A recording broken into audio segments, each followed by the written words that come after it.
사도행전 16장을 펼치십시다.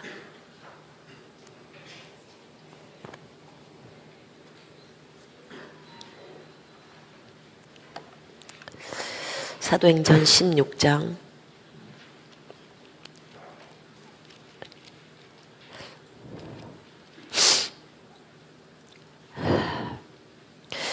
1절부터 10절까지 같이 읽으십시다. 시작. 바울이 더베와 루스드라에도 이름에 거기 디모데라 하는 제자가 있으니 그 어머니는 믿는 유대 여자요 아버지는 헬라인이라. 디모데는 루스드라와 이고니오에 있는 형제들에게 칭찬받는 자니 바울이 그를 데리고 떠나고자 할세 그 지역에 있는 유대인으로 말미암아 그를 데려다가 할례를 행하니 이는 그 사람들이 그의 아버지는 헬라인인 줄 다 알미러라. 여러 성으로 다녀갈 때 예루살렘에 있는 사도와 장로들이 작정한 규례를 그들에게 주어 지키게 하니 이에 여러 교회가 믿음이 더 굳건해지고 수가 날마다 늘어가니라. 성령이 아시아에서 말씀을 전하지 못하게 하시거늘 그들이 부르기아와 갈라디아 땅으로 다녀가 무시아 앞에 이르러 비두니아로 가고자 예스되 예수의 영이 허락하지 아니하는지라. 무시아를 지나 드로아로 내려갔는데 밤에 환상이 바울에게 보이니 마게도냐 사람 하나가 서서 그에게 청하여 이르되 마게도냐로 건너와서 우리를 도우라 하거늘 바울이 그 환상을 보았을 때 우리가 곧 마게도냐로 떠나기를 힘쓰니 이는 하나님이 저 사람들에게 복음을 전하라고 우리를 부르신 줄로 인정함이로라. 아멘. 13장, 14장, 15장은 건너뛰었습니다. 왜냐하면 13장, 14장, 15장은 저번에 제가 저희 남편이랑 여행 갔다 왔었다고 했잖아요. 루스드라하고 하란하고 안디옥하고 또 그 전에 다녀오면서 더베랑 그쪽에 이고니움이랑 다녀오면서 했던 설교기 때문에 이 부분은 제가 그때 다 설명을 해놔서 여기를 뛰어넘으라고 하셨습니다. 그래서 16장으로 왔습니다. 16장은 15장에 거기 보면 이제 그 바나바와 그 다음에 바울이 이제 다툼이 있었습니다. 마가 때문에 마가복음을 쓴 마가 요한을 바나바는 데리고 가고 싶었는데 바울이 거절했어요. 밤빌리아에서 1차 전도 여행할 때 자기네들을 떠나서 예루살렘으로 돌아갔던 그였기 때문에 그런 사람은 데리고 갈 수가 없다. 너무 하나님의 사역에 소홀히 한다. 이런 것들 때문에 이제 다툼이 있어서 바나바는 마가를 데리고 구브로 쪽으로 해서 이제 갔고 바울은 실라를 택한 후에 이제 주의 은혜에 부탁함을 받고 떠나서 수리아와 길리기아로 다니며 교회들을 경고하게 하니라. 거꾸로 안디옥 교회가 여기다. 그러면 여기에서 위쪽으로 올라가면 안디옥이 터키 땅이기 때문에 위쪽으로 육로로 해서 올라가서 다소가 있는 그 바울의 고향이 있는 그쪽으로 해서 넘어가는 거예요. 그렇게 해서 이제 진행을 다시 했던 거예요. 그래서 그렇게 가면 이고니움도 나오고 거기가 지금 코냐라는 지역인데 루스드라도 나오고 더베도 나오고 하는 그 1차 전도 여행을 했던 그 지역으로 다시 간 거예요. 근데 이제 바울이 더베와 루스드라에도 이름에 지금 2차 전도 여행인 거예요. 그것의 이름에 거기서 디모데라고 하는 제자가 있는데 디모데의 엄마는 유대인이에요. 아빠는 그리스인이에요. 그러니까 그 시절에도 지금으로부터 한 2100년 정도 되죠. 그 시절에도 그리스는 있었어요. 이번에 반모성 가면서 우리가 그리스 땅에 딱 갔는데, 터키 땅에 있다가 그리스로 가는데 완전히 자유다 이런 생각이 들었어요. 영적인 분위기가 달랐어요. 그곳은 예수님을 믿는 곳이거든요. 그러니까 보자마자 처음 한국에서 보자마자 십자가 표시가 있고 교회가 있잖아요. 터키는 없잖아요. 그래서 거긴 다 무슬림들이고 이쪽은 다 예수님을 믿는 사람들이에요. 그리스 정교회라고 해서 어쨌든 교회예요. 그러니까 영적인 분위기가 확 달라버리죠. 예. 배 타고 40분 왔는데 완전히 터키랑 거기랑은 다른 모습이었죠. 근데 아빠가 그리스인이에요. 헬라인이죠. 보통은 엄마가 유대인이면 그 자식은 유대인으로 인정해줘요. 유대인들은. 그래서 엄마를 중요시 여겨요. 왜냐하면 가정에서 교육은 거의 엄마가 하거든요. 그래서 유대인으로서의 그런 교육들을 하겠죠. 엄마가 지금 유대인이라고 했어요. 아빠는 헬라인이고 그리스인이고. 근데 이 디모데라는 이 형제가 루스드라와 이고니움에 있는 형제들에게 칭찬받는 사람이라고 했어요. 이 형제가.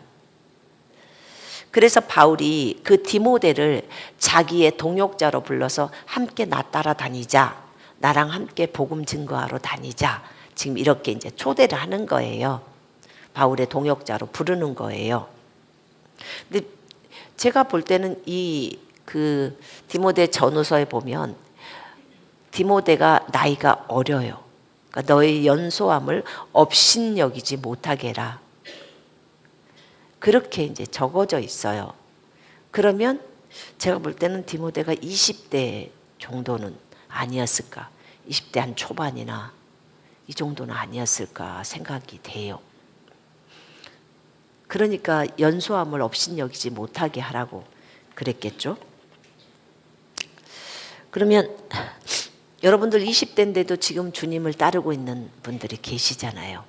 그럼 본인이 디모데라고 생각하고 디모데 전후서를 한번 읽어보세요. 그러면 굉장히 감동이 다르게 와요. 아, 이렇게 젊은 친구에게도 이렇게 편지가 쓰여져 있었기 때문에 정말 나도 어리다, 나는 어리니까 나는 괜찮아 라고 생각하지 마시고 2000년 전에는 어린 디모데가 이렇게 주님을 위해서 바울을 따라다니며 바울로부터 직접 사역을 배웁니다. 그리고 얘기를 듣습니다. 바울이 가장 신뢰했던 동역자예요. 복음으로 낳은 아들이라고도 표현합니다. 디모데전서나 디도서에서 바울이 교회 지도자들에게 주는 권면을 전하는 목회서신의 중심 인물이에요. 디모데가. 바울이 에베소 교회 지도자로 이렇게 봉사하던 시기에 서신을 써서 디모데에게 보내죠. 나이가 어리다는 이유로 업신여김을 받지 않도록 행동해라. 그 얘기를 합니다. 또 내가 안수함으로 부릴 듯 은사를 일어나게 하기를 원하는 것도 얘기를 하고요. 그렇게 권면을 받은 인물이에요. 디모데후서 같은 경우는 바울이 죽기 전에 디모데에게 개별적으로 보낸 서신이. 근데 얼마나 내용이 좋은지 몰라요. 너는 나와 함께 복음의 고난에 동참하는 자가 되자. 저도 디모데후서 1장 7절로 11절까지를 중국에 있었을 때 주님으로부터 새벽 2시에 받았어요. 그게 너의 부르심이다 라고 하셨어요. 복음의 고난의 동참자가 되라. 너무 큰 감동이었어요. 제가 여자인데 어떻게 복음을 증거하는, 개별적으로는 증거하지만 어떻게 이런 복음의 고난의 동참자가 될 수 있도록 제가 할 수 있죠? 저는 그 당시에 침례교요였으니까. 여자들은 안 세워주잖아요. 그러나 주님이 그 새벽 2시에 저를 깨우시고 나의 부르심이라고 말씀하셨어요. 이게 영원전부터 내가 너를 향한 계획이었어. 지금에 와서 보면 우리에게 군사훈련을 주님이 시켜주시고 우리를 군대로 불러서 마지막 대추수를 위해서 복음 전도자로 이렇게 사용하려고 한 하나님의 계획을 지금은 알잖아요. 우리 모두가 알잖아요. 근데 그 당시가 2004년도예요. 그러니 지금으로부터 22년 전이에요. 그러니 제가 어떻게 합니까? 주님이 처음부터 저를 그렇게 해준 건 아닌데 1996년도에 성령님을 알고 나서 정말 주님 사모하고 사랑하면서 걸어왔는데 저는 뭐 환상도 보인 것도 없고 뭣도 없고 은사 쪽은 아예 열리지를 않고 그냥 말씀만 그렇게 하면서 주님과 깊이 교제만 하고 그렇게 왔는데 주님이 나를 부르시는 부르심에 대해서 디모데후서 1장을 통해서 저를 딱 불렀어요. 복음의 동참자가 되라.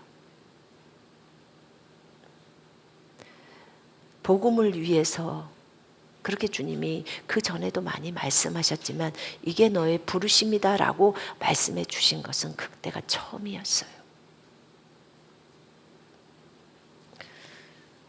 오직 그 말씀만을 붙들고 가라라고 하셨어요. 그래서 그 말씀을 붙들고 지금까지 왔어요. 근데 오다 보니까 이렇게 불러주신 거예요. 이 주옥 같은 말씀이 디모데 후서에 있었어요. 디모데 후서에는 군사로서 부르는 그 부르심에 대해서 나와요. 내 아들아, 그러므로 너는 그리스도 예수 안에 있는 은혜 가운데서 강하고 네가 많은 증인 앞에서 내게 들은 바를 충성된 사람들에게 가르쳐라. 그들이 또 다른 사람을 가르칠 수 있으리라. 너는 그리스도 예수의 좋은 군사로 나와 함께 고난을 받으라. 군사로 복무하는 자는 자기 생활에 얽매이는 자가 하나도 없나니 이는 군사로 모집한 자를 기쁘게 하려 함이라. 아멘입니다. 너는 진리의 말씀을 옳게 분별해서 자신이 부끄러울 것이 없는 일꾼으로 인정된 자로 자신을 하나님 앞에 드리기를 힘쓰라. 이 주옥 같은 말씀이 바울이 죽기 직전에 자신의 제자요, 동역자요, 사랑하는 영적 아들인 디모데에게 쓴 편지예요. 나는 이제 죽을 날이 다가왔다. 때를 얻든지 못 얻든지 복음을 전해라. 그렇게 말을 합니다. 너는 모든 일에 신중하여 고난을 받으며 전도자의 일을 하며 네 직무를 다해라. 사랑하는 동역자에게 바울이 이렇게 말을 하고 그리고 본인은 순교의 현장으로 떠납니다. 이렇게 바울에게 있어서 가장 소중하다고 생각했던 동역자예요. 마지막 편지를 쓰고 본인이 참수를 당하는 그 현장으로 가는 것. 이 디모데를 이 더베와 루스드라 지역에서 만난 거예요. 저희가 그곳을 가면서 이곳에서 디모데를 만났겠구나. 참 참 아름다운 동역자구나. 우리가 언제 어디서 어떤 사람을 만날지 사실은 몰라요. 그런데 참 귀한 사람들이 많이 있어요. 그래서 그를 데려가려고 할례를 행해요. 원래 할례를 행하지 않아도 돼요. 전혀. 왜냐하면 할례는 이미 끝났어요. 예수 그리스도의 오심으로, 그분을 믿음으로. 그것은 이미 율법을 완성시켜 버렸기 때문에 예수님이 할례를 행하지도 않는데, 여기서 그 지역에 있는 유대인으로 말미암아 그를 데려다가 할례를 행합니다. 유대인들은 할례를 행하지 않는 자하고는 함께 먹지도 않고, 유대인들이 이방인들하고 먹는 것 자체를 굉장히 더럽게 생각을 했기 때문에요. 그래서 사람들이 베드로를 질타했던 거 아닙니까? 네가 어떻게 이방인들하고 먹을 수가 있어? 어떻게 고넬료 집에 들어갈 수가 있어? 이런 거잖아요. 그래서 베드로가 11장 요 부분에 또 13장, 12장에 또 설명하잖아요. 그래서 바울이 이런 부분들 때문에, 그의 아버지가 헬라인, 이방인이라는 것 때문에, 그래서 바울이 이 부분에 할례를 행한 거예요. 돌아다니면서 예루살렘에서 정한 규례들을 줍니다. 목매어 죽인 건 먹지 마라. 신약 성도들한테 이런 규례를 줘요. 기도와 말씀으로 이미 거룩해졌는데, 그런데 장로들과 거기에 있는 사도들이 정했던 규례이기 때문에 목매어 죽인 건 먹지 마. 피를 먹지 마. 음행하지 마. 이 규례대로라면 개고기 먹으면 안 되는 거예요. 돼지도 목을 감아서 죽인 거나 목 졸라서 죽이는 것은, 그럼 닭, 여러분 치킨 먹으면 안 되는 거예요. 다 그렇게 해서 죽이니까. 이 규례대로라면. 근데 바울이 이러고 이 규례를 줬어요. 누구한테? 신약의 이방에 있는 그리스도인들한테. 사도와 장로들이 해준 규례예요. 작정한 규례를 그들에게 주어 지키게 하니, 그걸 지키라고 줬어요. 이에 여러 교회가 믿음이 더 굳건해지고 수가 날마다 늘어가더라. 이 규례를 지키고 믿음이 더 굳건해지고 수가 날마다 늘어갔다는 거예요. 모든 것을 다 먹어도 돼. 모든 것을 기도와 말씀으로 하면 다 돼. 물론 다 돼요, 여러분. 성경은 그렇게 말하고 있어요.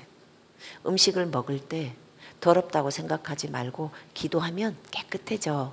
우리 기도할 때 깨끗해지잖아요. 그러니까 먹어도 돼. 그렇게 바울이 가르쳤어요. 디모데전서에서.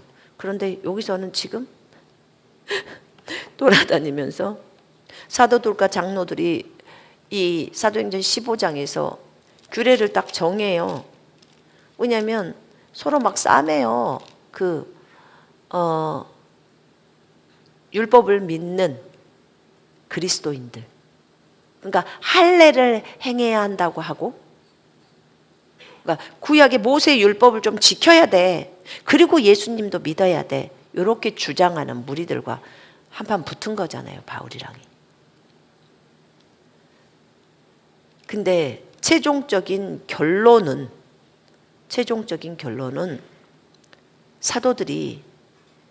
사도들과 장로들이 낸 결론은 성령과 우리는 이 요긴한 것들 외에는 아무 짐도 너희에게 지우지 아니하는 것이 옳은 줄 알았노니 우상의 제물 먹지 말라는 거예요. 피 먹지 말라는 거예요. 선짓국 먹지 말라는 거죠. 순대 먹지 말라는 거예요. 지금 순댓국 먹으면 다 걸리는 거예요. 이게 우상의 제물, 제사 음식 먹어갖고는 다 걸리는 거죠. 목매어 죽인 것, 닭 목 삐뚤어서 죽이면 다 걸리는 거예요. 닭고기 우리 다 먹었어요. 목매어 죽인 것, 그 다음에 음행을 삼가라는 거예요. 이에 스스로 삼가면 잘 되리라. 이렇게 사람들이 성령과 우리가 그랬다고 땅땅땅 정했어요. 그리고 바울은 그 내용 규례를 여기 있는 더베 루스트라 이고니옴에 있는 이방인 거듭난 형제 자매들에게 줍니다. 이거 지켜. 그랬더니 지키게 주어서 지키게 하니 이에 여러 교회가 믿음이 더 굳건해지고 수가 날마다 늘어가니라. 이걸 지킨 사람은 평생 닭고기를 안 먹었겠죠. 이걸 지킨 사람은 평생 개고기를 안 먹었겠죠. 목을 비틀어서 죽이는 이런 건 안 했을 거 아니에요. 그건 안 먹었을 거 아니에요. 그것만 나와 있습니까? 우상에게 바쳐진 음식 일체 안 먹었겠죠.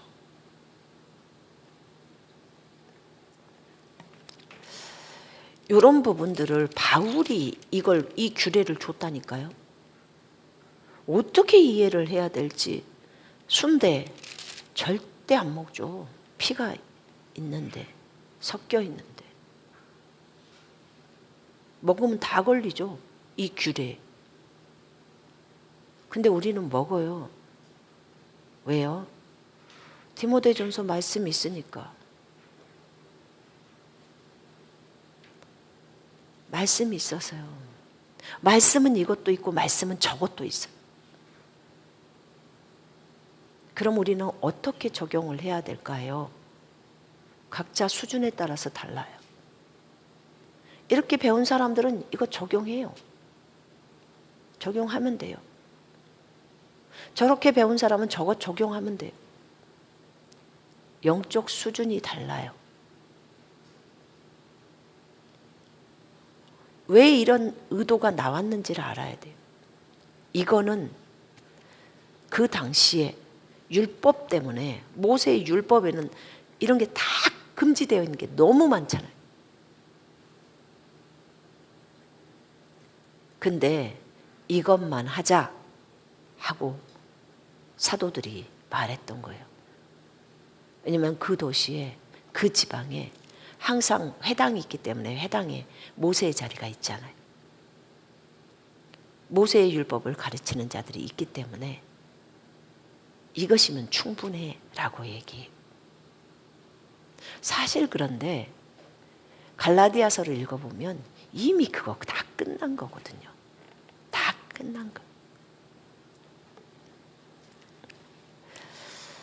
근데 믿음이 없어가지고는 제사 음식을 먹다가 믿음이 없으면 죽기도 해요. 저희 엄마가 시집 가기 전에 저희 아버지에게 부인이 있었는데 그쪽에서 있었던 그러니까 이복 언니 오빠죠. 이복 언니 한 분이 계셨는데 그분이 그 사람이 죽으면 상여가 나가잖아요. 예전에 초상 났을 때 준 떡을 먹고 죽어버렸어요.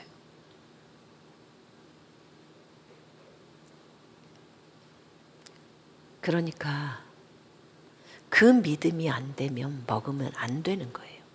그냥 마귀가 역사하고 있으니까. 믿음이 되면 예수 그리스도 이름으로 기도하고 깨끗이 하고 먹으면 상관없어요. 근데 성경에서는 제사상에 바쳐진 음식들 먹지 말라고 해요. 마귀에게 하는 것이 하나님께 하는 거랑 같냐? 그러면서 얘기를 합니다. 바울이 얘기해요. 우상숭배의 제물을 먹었을 때 그 제물이 영향을 미치기 때문에 그래요. 그런데 그것보다 더 센 말씀이 있어요. 다 영적 수준이라니까요. 더 센 말씀은 거기에 고린도전서 8장에 보면 우상도 아무것도 아니고 아무것도 아니야. 그래서 기도와 말씀으로 믿음이 있으면 먹으라는 거예요. 그 얘기를 합니다. 그래서 각자가 각자의 수준에 맞는 말씀을 붙들고 가는 거예요. 이렇게 바울이 지키라고 줬어요. 이거는 지키라고 말한 것은 사도들이 얘기를 했던 거예요. 장로들과 그다음에 성령이라고 적어져 있습니다. 그렇게 적어져 있습니다. 자, 6절에 보니까 이제 그렇게 한 상태 속에서 믿음이 더 굳건해지고 더베와 루스드라와 이고니옴에 있는 그 이방인 형제들의 수가 많이 불어나는 거예요. 구원받아서. 성령이 아시아에서 말씀을 전하지 못하게 하시거늘, 지금 이제 성령이 아시아에서, 지금 바울은 아시아로 향하려고 했어요. 어디로? 에베소로. 에베소로 향하려고 했어요. 바울이 1차 전도 여행 때 에베소 갔냐? 안 갔어요. 그쪽은 하나도 안 갔어요. 지금 말하는 7교회 하나도 안 갔어요. 그쪽은 바울이 아직 가보지 않은 지역이에요. 여기만 도는 것도 그 당시에는 너무나, 이게 지금 터키의 중부 지역이거든요. 중부에서도 남쪽 조금 내려오는 그 지역을 타겟으로 해서 갔던 거예요. 거리가 상당히 멀어요. 그런데 그가 이제 보세요. 아시아 쪽으로 가고 싶었어요. 아시아라고 말하는 것은 에베소, 서머나, 버가모, 두아디라, 사데, 빌라델피아, 라우디키아, 여기 있는 데가 아시아예요. 요 7교회가 있는 지역에 아시아예요. 근데 그쪽을 성령이 못 가게 해요. 성령이 아시아에 말씀을 전하지 못하게 하시거늘. 어떻게 알았을까요? 성령님이 너 아시아로 가지 마, 이렇게 말씀을 하셨을까요? 뭐 말씀을 하셨든지 꿈을 주셨든지 환상을 주셨든지 뭔가 감동을 주셨든지 했겠죠. 음성 듣기에서 분명히 성령이 아시아에서 말씀을 전하게 하지 못하게 하셨어요. 그들이 부르기아와 갈라디아 땅으로 다녀가서, 그 위쪽이 갈라디아 땅이에요. 이렇게 도는 거예요. 이렇게 지금 중부 쪽에 갔다가 거기에서 이제 결국은 저쪽으로, 저쪽 끝쪽에 바닷가 쪽으로 가서 거기서 유럽으로 넘어가거든요. 이쪽 아시아는 전혀 못 건드리게 합니다. 주님이. 부르기아와 갈라디아 땅으로 다녀가 무시아 앞에 이르러 비두니아로 가고자 애를 써요. 근데 예수의 영이 허락하지 아니하시는지라. 이상하네. 지금 애쓰다는 말이 아주 힘쓰다. 그 다음에 그렇게 가려고 시도하다, 페이라조라는 이 헬라어 단어가 그런 뜻이에요. 애쓰다, 힘쓰다, 그쪽으로 가려고 힘쓰는데도 그걸 못하게 예수의 영인 성령이 그걸 반대하는 거야. 허락을 하지 않는 거야. 그러면 결국 복음의 이동이나 복음을 전하러 갔을 때 모든 장소들은 누가 결정해요? 성령님이 결정합니다. 여러분 속에 성령님 계시죠? 네, 그 성령님이 결정하는 거예요. 성령이 너희에게 임하시면 너희가 권능을 받고 예루살렘과 온 유대와 사마리아 땅끝까지 이르러 내 증인이 되리라. 예수님의 증인.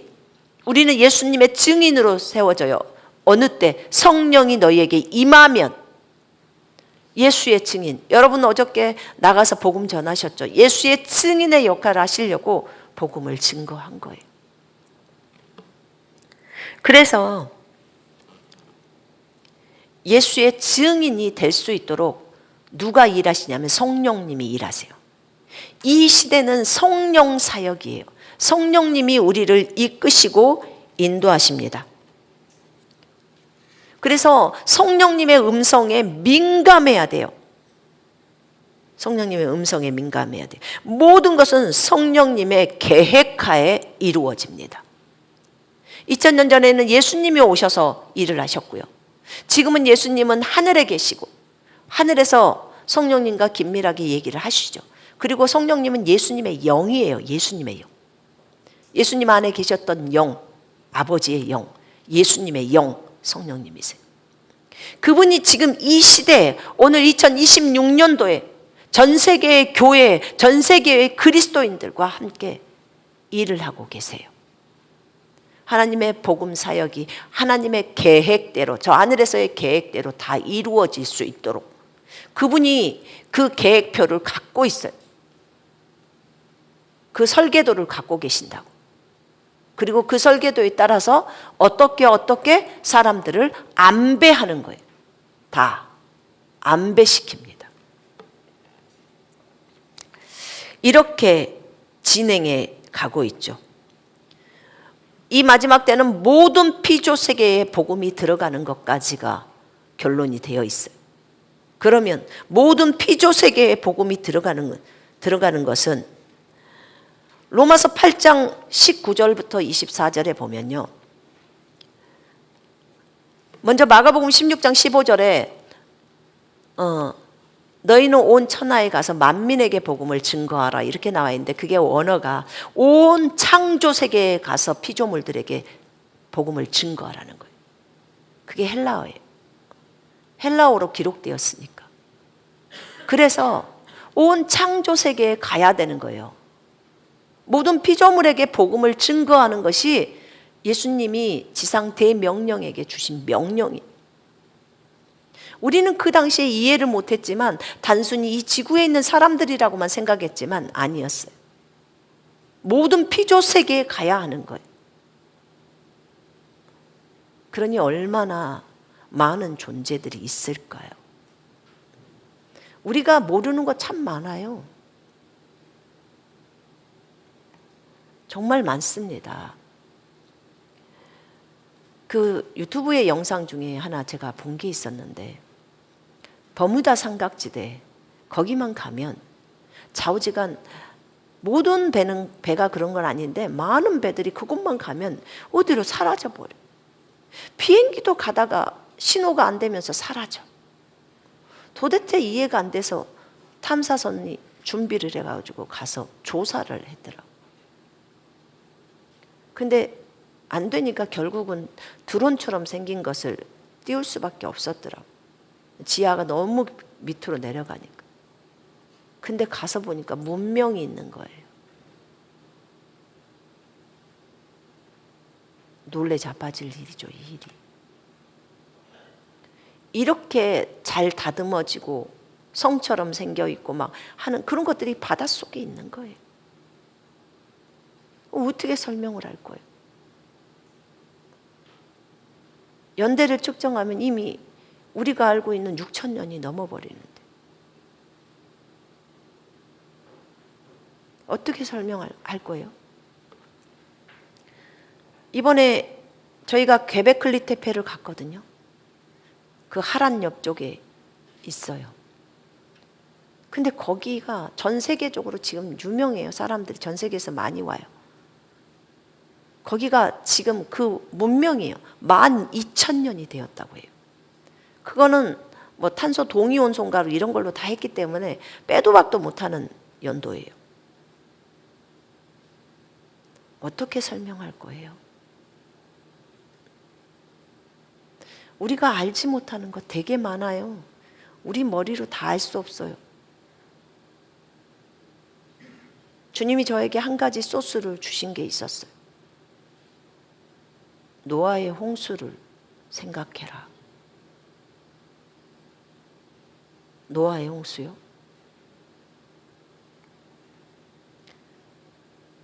그게 물로 리셋을 시킨 거야 라고 하셨어요.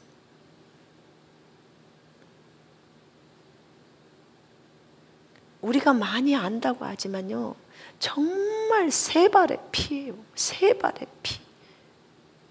노아의 홍수는 아주 증거예요, 증거.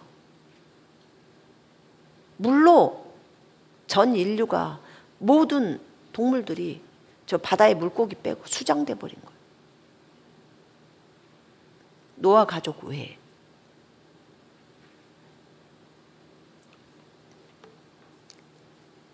물로 지구가 리셋된 거예요.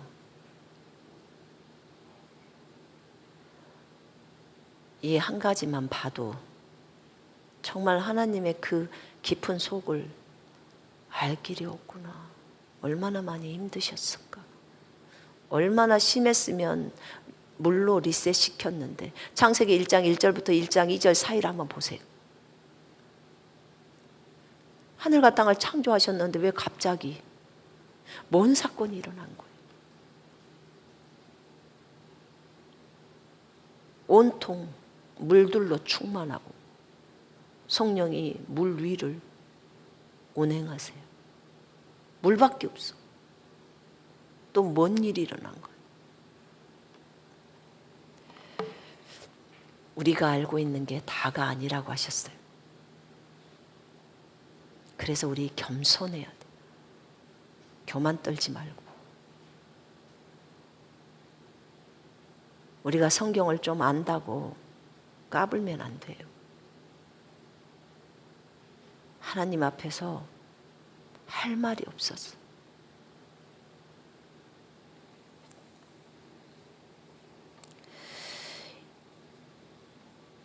주님은 우리에게 다 알려주시지 않으셨어요. 우리가 알지 않아도 되기 때문에 안 적어놓은 것도 많고요.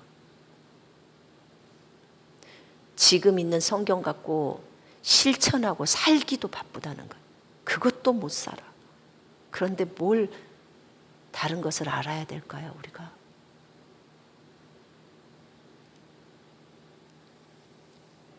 정말 많은 부분들이 있으셨다고 하셨어요. 온 세계에 복음을 증거하러 가는 이 문제에 있어서도 사람들이 마가복음 16장 15절을 정확하게 이해하면 다 이해할 텐데 그걸 받아들이기가 어려워요. 그냥 교계에서는 그저 이 지구에 있는 사람들에게 복음 증거한다. 이것에서 끝나요. 근데 골로새서 1장 20절이랑 23절이랑 다 나오잖아요. 왜 하늘에 하회가 필요하냐고요. 왜 하늘에. 주님이 그렇게 친히 바울이 말해서 바울은 너무 많은 것을 보고 왔어요. 근데 너 입 다물어 딱 그러잖아요. 보여주고 입 다물으라고 하는 거예요. 그리고 주님이 쓰라는 것만 간략하게 써놓은 거예요. 다 봤어도 말을 할 수가 없어요. 마지막 때 열려야 될 계시기 때문에. 그래서 그런 거예요.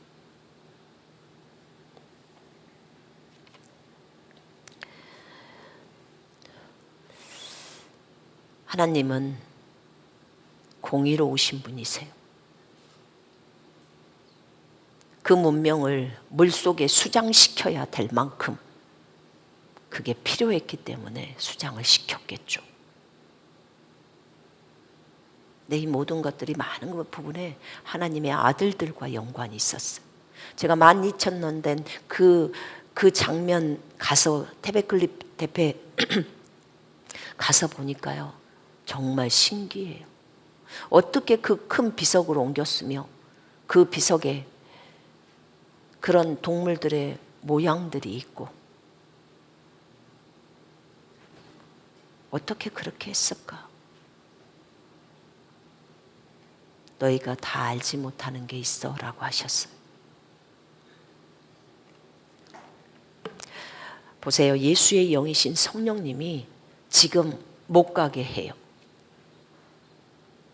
뭘 하러 가려고 하는데요? 복음 전하러 가려고 하는데 못 가게 해요. 이걸 어떻게 받아들여야 돼요? 아니, 우리가 놀러 간다는 것도 아니고 여행 간다는 것도 아니고 지금 복음을 증거하러 떠나는데 말씀을 전하지 못하게 해요, 아시아에서. 여러분, 성령의 음성 중요시 여겨야 돼요. 물론 성경 말씀 중요해요. 기록되어 있는 말씀. 근데 성경에도 분명히 성령이 말씀을 아시아에서 전하기 못하게 했다는 거예요. 아, 내가 복음을 어디서 전하고 싶다고 해서 마음대로 전하는 게 아니구나. 네, 아닙니다. 성령님이 막으면 못하는 거예요. 왜요? 우리의 주인이 지금 성령이시니까, 성령님이 지금 진행하고 계시니까. 그렇게 가는 게 마땅한 거예요. 그래서 바울도 좀 돌았어요. 그리고 또 해보려다가 예수의 영이, 바울도 가고자 애썼어요. 한번 성령님이 말하면 포기해야 되는데 바울도 포기를 안 하죠. 복음을 증거하고 싶어서. 근데 주님이, 예수의 영이 허락하지 않아요. 그렇게 말해요. 왜 그럴까요? 성령은 계획이 있으신 거예요. 복음을 지금 어디 방향으로 흘려보내야겠다는 것이 있는 거예요. 지금 이쪽이 동쪽이고 유럽은 서쪽이니까 유럽 쪽으로 보내려고 하는 거예요. 그리고 나중에 에베소를 들어오게 만드는 거예요. 그래서 하나님의 계획이 있죠. 성령님의 계획이 있는 거예요. 40몇 년도에 벌써 바울보다도 더 먼저 에베소로 들어간 분이 있어요. 그분이 누구냐? 사도 요한이에요. 마리아랑 같이 이미 에베소로 들어왔다고. 그래서 우리는 우리가 모든 것을 다 해야 되는 건 아니에요. 하나님이 또 다른 하나님의 사람들을 또 심어놔요. 그래서 또 그것을 하게 해요.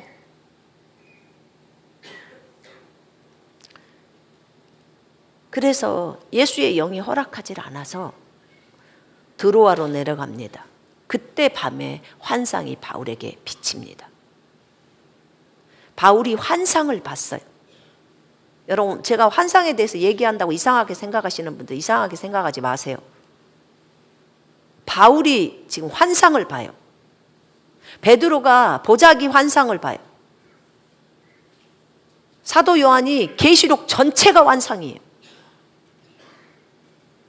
선지자들 환상 봅니다. 환상을 이상하게 생각하지 마요. 이게 성령의 음성 중에 한 가지예요. 꿈도 성령의 음성 중에 한 가지예요. 귀로 듣는 거, 눈으로 보는 거 다 성령의 음성 중에 한 가지예요.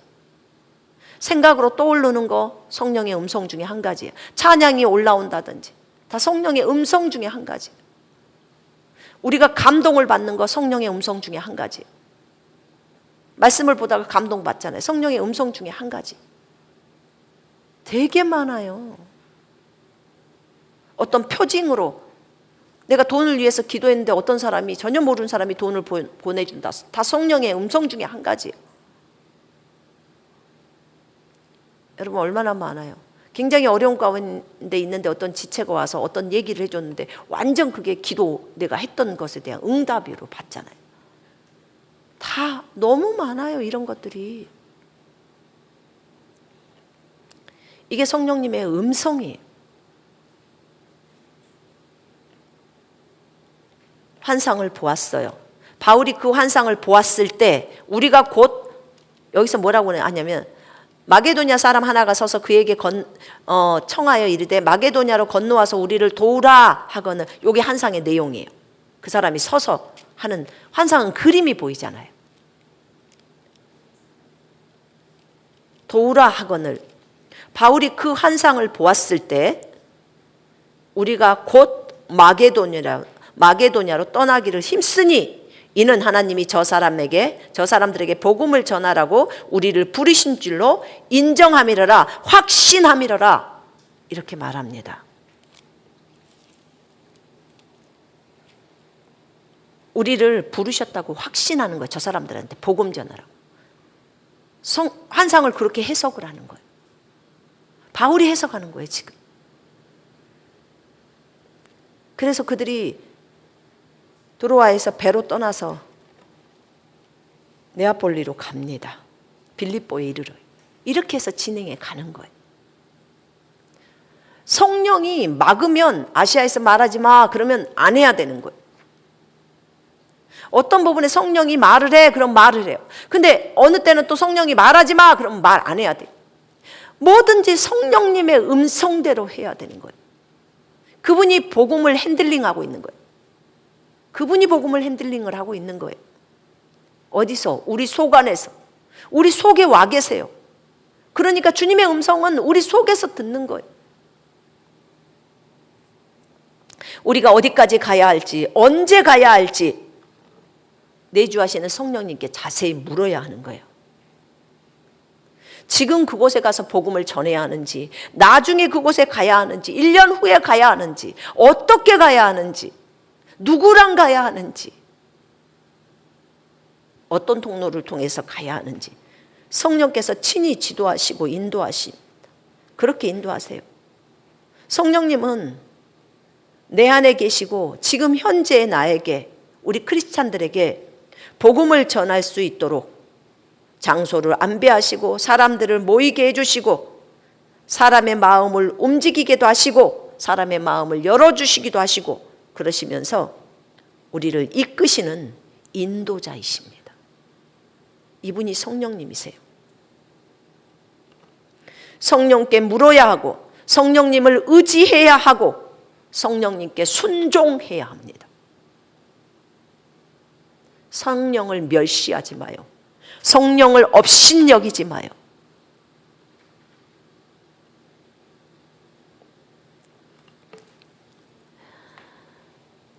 마게도니아로 복음 전하러 가는 바울에게 성령께서 환상을 통해서 보여주셔서 그곳에서 사람들을 만나게 하고 바울의 말을 따르게 합니다.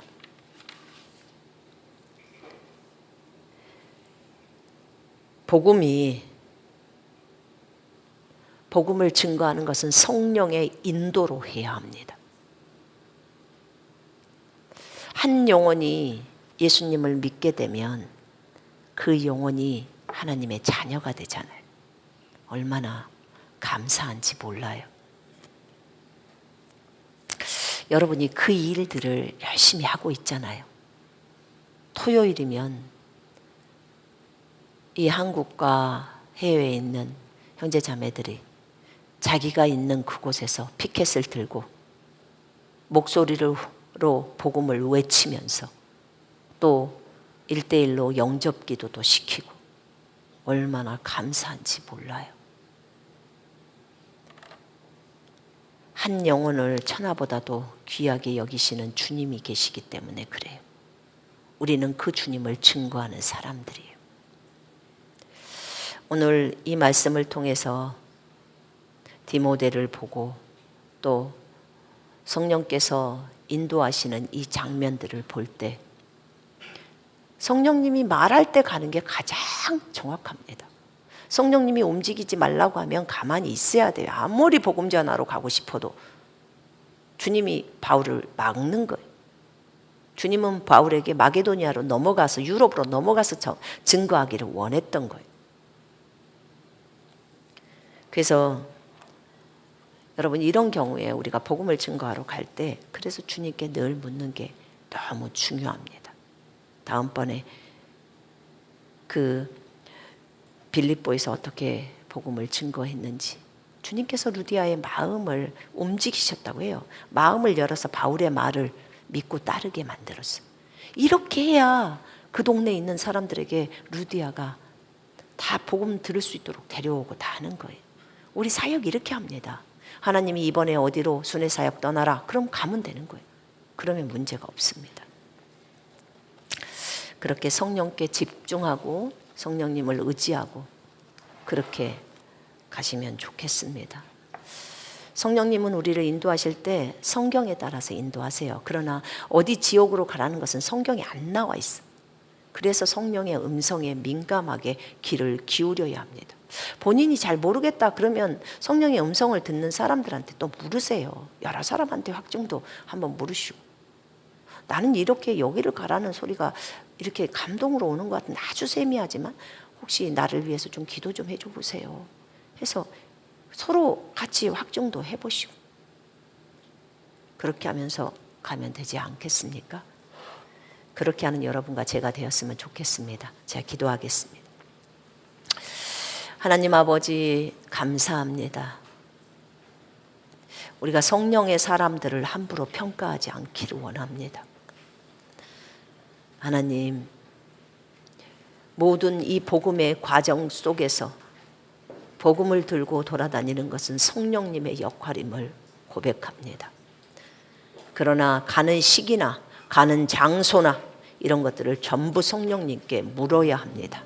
누구에게도 복음을 증거할 수는 있지만 하나님, 그 복음을 증거하는 시기가 있고, 하나님, 그래서 오직 우리 안에 계시는 성령님께 물으면서 그렇게 걷습니다.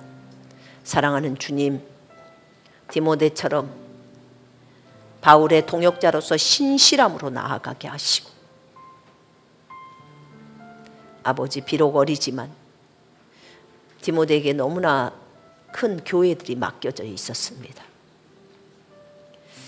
사랑하는 주님, 주님을 섬기는 일에 있어서 우리는 충성되고 신실해야 합니다. 하나님을 업신여겨서 안 됩니다. 주여, 우리가 겸손하게 주님 앞에 머물기를 원합니다.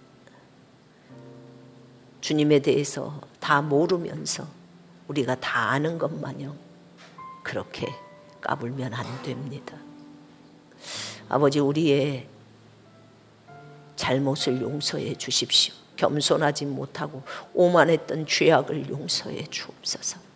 하나님을 경외하지 못하고 하나님을 두려워하지 못하고 막말했던 것들 용서해 주시고 함부로 말했던 것들을 용서해 주옵소서. 주님, 감사합니다. 주님의 이름만이 높임을 받으소서. 우리가 성령의 음성에 민감해서 또 성경을 붙들고 아버지 말씀하시는 대로 온전히 순종하는 우리 모두가 될 수 있도록 주님 인도해 주옵소서. 주님 의지합니다. 성령님 의지합니다. 성령님 감사합니다. 우리를 늘 인도해 주셔서 감사합니다. 여기까지 오게 하신 주님 감사합니다. 주님 사랑합니다. 형제 자매들에게 저들의 기도에 응답하시고 민감하게 깨어있기를 원하오니 주님, 주님의 음성을 들려주옵소서. 주님 의지합니다. 바른 분별력을 주옵소서. 주 예수 그리스도 이름으로 기도했습니다. 아멘.